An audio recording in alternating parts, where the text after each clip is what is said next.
मित्रों नमस्ते। BA part 1 का जो साहित्य जगत ऐच्छिक हिंदी का जो पुस्तक है उसमें निर्धारित पाठ्यक्रम की कविता माँ जब खाना परोसती थी, जिसके कवि है डॉक्टर चंद्रकांत देवताले। चंद्रकांत देवताले शुरुआती दौर से ही नारी विमर्श के कवि माने जाते हैं। उन्होंने स्त्री की वकालत बड़े जोरों शोर से की है। ये जो कविता है ये कवि के मातृप्रेम को ही दिखाती है। कविता का शीर्षक है माँ जब खाना परोसती थी। अक्सर मित्रों हम सब जानते हैं कि दुनिया में हमारा सबसे पहला परिचय जो होता है वो अपनी माँ से होता है। जब हमें भूख लगती है तो माँ दूध पिलाती है। थोड़ा बड़े होने के बाद माता हमको भोजन खिलाती है, और हमको कहीं ठेस लगती है या कोई जख्म होता है तो भी हमारे मुख से माँ का ही नाम निकलता है। तो माँ जो होती है प्रत्येक मनुष्य के नस नस में बसी हुई होती है।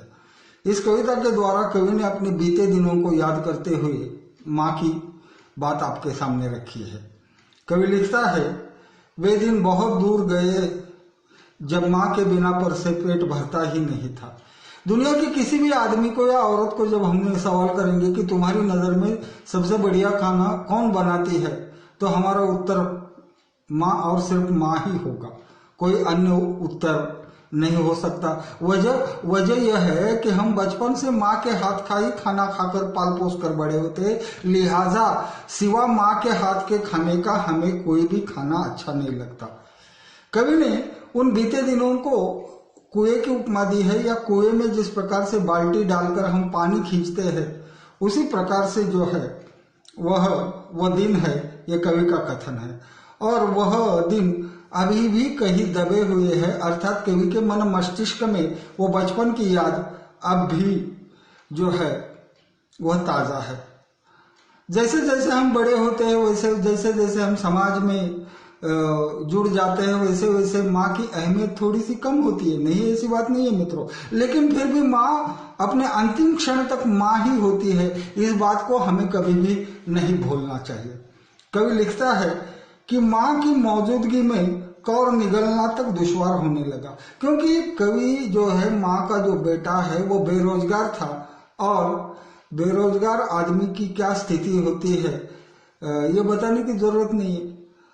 खाना खाते समय भी उसके मन में एक दबाव होता है, एक मनोवैज्ञानिक प्रेशर होता है, जिसके फलस्वरूप वो ठीक ढंग से खाना भी नहीं खा सकता।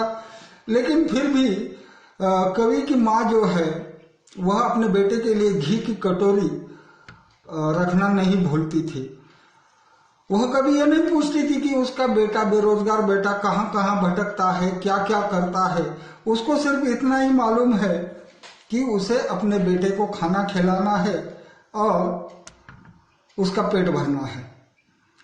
कभी आगे कहता है कि अक्सर परोसते वक्त वह अधिक सहृदय होकर यह कहती थी या बार बार पूछती थी कि बेटा तुम खाना खाओ, क्यों नहीं खा रहे हो। और कभी कहता है कि मैं अपने रोटी के टुकड़े जो है वो चबाने की आवाज सुनता था। अर्थात माँ के प्रश्नों के उत्तर देना कवि के लिए संभव नहीं था। वह अर्थात कवि की माँ कवि की भूख और प्यास को रत्ती रत्ती पहचानती थी।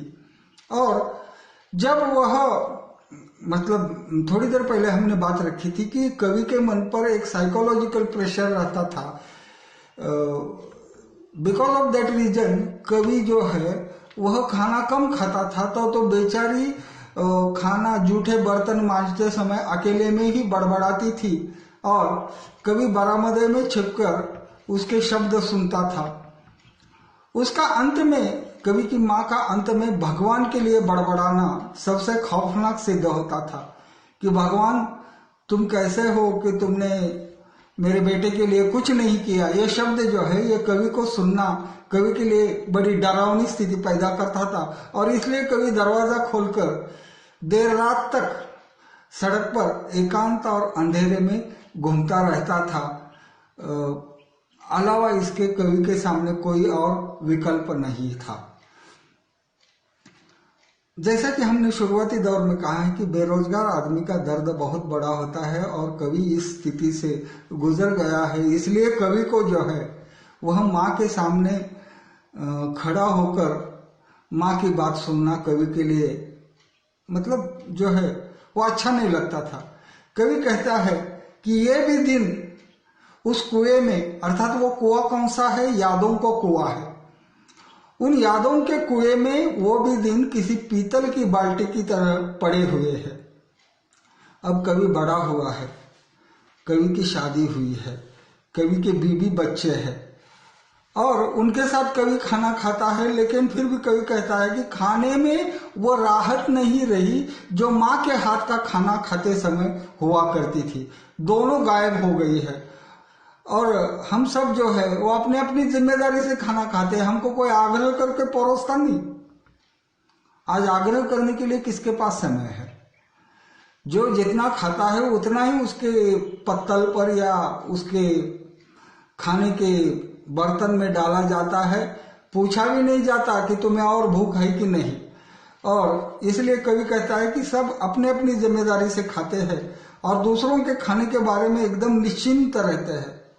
मतलब हर किसी को यह भरोसा होता है कि कोई भी आदमी अगर खाना खाता है तो वो पेट भरकर ही खाएगा, बगैर पेट भरे या अध पेट कोई भी खाना नहीं खाता।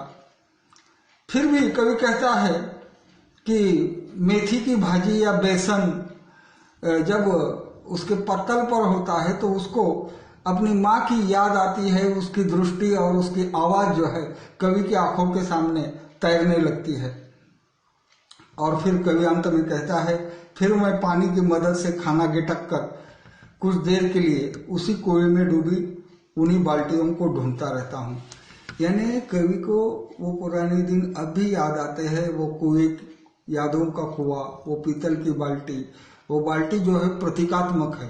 बाल्टी का मतलब बीते हुए क्षण, बीते हुए लम्हे, और इन लम्हों को कवि आज भी बार बार ढूंढता रहता है। यह कवि को या कवि की यह जो है वो अनुभूति है। तो इस प्रकार से इस संपूर्ण कविता के द्वारा कवि ने माँ जब खाना परोसती थी इस बात को स्पष्ट किया है। मित्रों, जब तक अपनी माँ होती है हमें उसकी कीमत नहीं होती, और जब माँ हमसे अलविदा होती है, इस दुनिया से चली जाती है, तो दुनिया में किसी भी चीज की कोई कीमत नहीं रहती। इसलिए यह कविता केवल कवि की माँ की प्रशंसा के लिए नहीं है। इस कविता से हमको ये सीख लेना है, आपके घर में माँ है तो माँ को भी वह उचित जो है आदर और सम्मान देना चाहिए। केवल अपनी ही माँ नहीं, माँ कभी बुरी नहीं होती। कुपुत्र जायते भवेत कुमाता, कुपुत्र हो सकता है लेकिन माता कभी कुमाता अर्थात बुरी माता नहीं होती। यह संस्कृत सुभाषितकारों ने कहा है। उसी प्रकार से यहाँ कवि ने इस बात को से हमको स्पष्ट किया है कि माँ और माँ की ममता कितनी विशाल होती है। महाभारत में एक स्थान पर लिखा है कि माता का हृदय धरती से अधिक क्षमाशील होता है, पिता का हृदय आकाश से भी अधिक विशाल होता है। लेकिन हम अपने माँ बाप को क्या वो कीमत देते हैं? जब तक हम स्वयं माँ या बाप नहीं बनते तब तक हमें अपने माता पिता की बातें बुरी लगती है। कवि जब खुद बाप बन गया तब कवि को जब एहसास हुआ कि माँ जो उसकी कहा करती थी वो बिल्कुल सही बात थी। इसी बात को या इसी उद्देश्य को लेकर कवि ने बीते दिनों को याद करते हुए प्रस्तुत कविता लिखी है। धन्यवाद मित्रों।